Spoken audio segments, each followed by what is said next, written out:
Hello, hello, it's Mr. Grow, and today we're going to talk briefly about the history of segregation and what exactly that meant. Now, if I had all the time in the world, I would start way at the beginning because segregation has roots in racist ideologies that have been present for a long time, but we don't have all of that time, so instead we're going to start where it became, legally codified in Plessy versus Ferguson. And to explain that to you, I'm going to hand it over to my friend from the History Channel because, quite frankly, their graphics are better than mine. So, here you go. Hi, I'm Uhuru Williams. I'm a historian, and here's what you need to know in order to sound smart about Plessy versus Ferguson.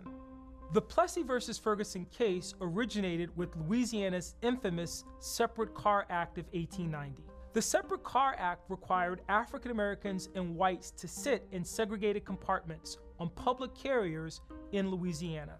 People at the time of the Plessy decision actually believed that it was possible to measure the amount of black blood a person had in their body. The plaintiff in the Plessy case, Homer Adolph Plessy, was actually described as 7/8 white.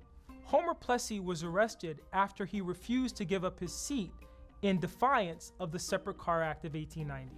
Plessy versus Ferguson is considered an important case because it established the doctrine of separate but equal that allowed states for the first time to legally segregate the races.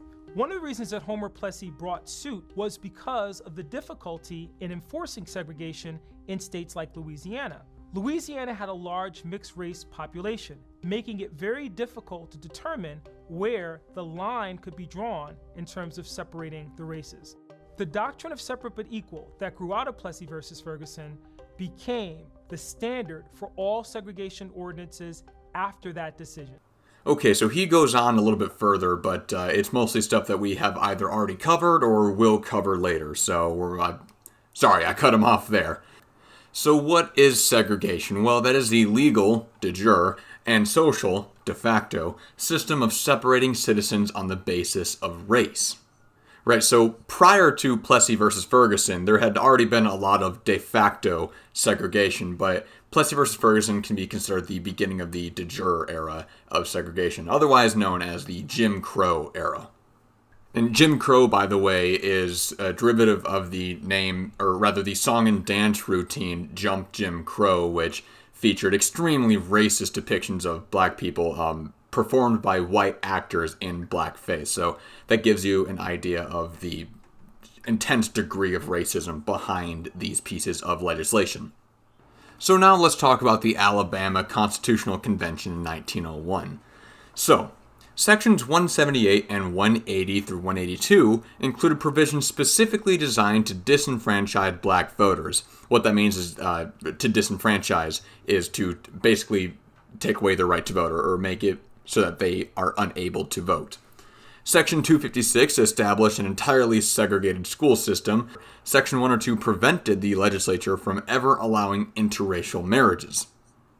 Due to all the racist legislation in the Alabama Constitution, it comes out to 310,296 words, which is 12 times more words than the average state constitution and 44 times longer than the U.S. Constitution.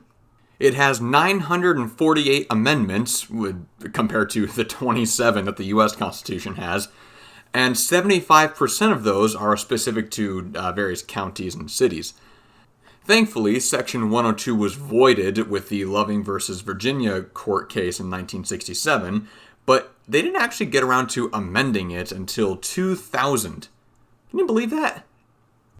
And it just kept going, too. In 1951, we have Birmingham's Ordinance, Section 369 of which, titled Separation of Races, says that it shall be unlawful to conduct a restaurant or other place for the serving of food in the city at which white and colored people are served in the same room, unless such white and colored persons are effectually separated by a solid partition extending from the floor upward to a distance of 7 feet or higher, and unless a separate entrance from the street is provided for each compartment. Right, so they didn't even want to eat next to each other. They didn't even want to walk past each other to get to the different compartments. They had to have different entrances. This is wild. And it doesn't stop there either. Section 597 prevents them from even playing games together like cards or dice, dominoes, or checkers. But even that restrictive section was amended to be even more restrictive when it added baseball, softball, football, basketball, or similar games to the list of sports and games that could not be played, with white and black people. So here's the deal. Separate but equal is a total oxymoron.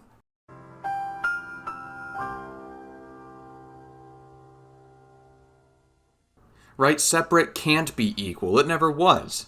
And the racist legislators never intended for it to be equal. For example, when you segregate schools, it's inevitable that one school is going to end up getting more resources and funding and everything like that. Right? It was the white schools that usually got the better resources, the better funding. They had more staff at the school, so a better student to teacher ratio generally, which led, to the white students having access to a better education than the black students had access to. Take a look at the pictures of the two classrooms on that photo on the right side of the page.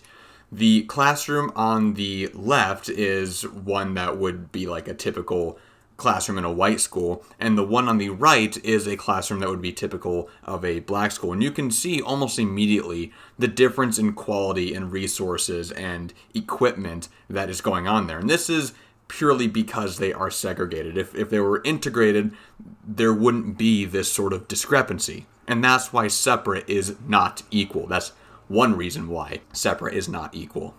And finally, here's some just additional rules, crazy rules that were in place. Like, blacks could not try on shoes or clothes in a store. They just kind of had to hope it would fit, take a guess. Blacks couldn't eat at lunch counters. They had to get their food to go. There were separate entrances for restaurants, which we mentioned a little bit earlier. At movie theaters, black people could only sit upstairs. And in the phone book, white women had the title of Miss or Mrs., and black women just had names. Which sounds small, but when you think about it, it's incredibly dehumanizing to even just take the title of Miss or Mrs. away from them simply because of the color of their skin. And the people who were doing these sorts of things knew how effective that was in keeping this sort of racism alive. Those little things every day that might not even be perceptible if you're not looking for it. Or rather, they're not perceptible if you are a white person living in this world, but they're very perceptible if you're living as a black person in this world.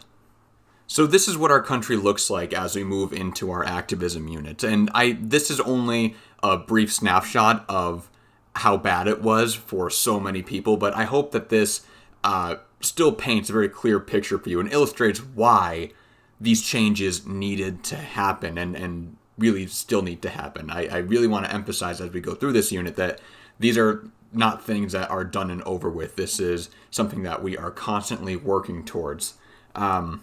Stay tuned this coming week. We're going to dive deeper into the fight for equality. We're going to look at some really powerful footage that I hope you guys like and probably dive into a little bit of music too from the time. That's it for this video. Have a good rest of your day. See ya.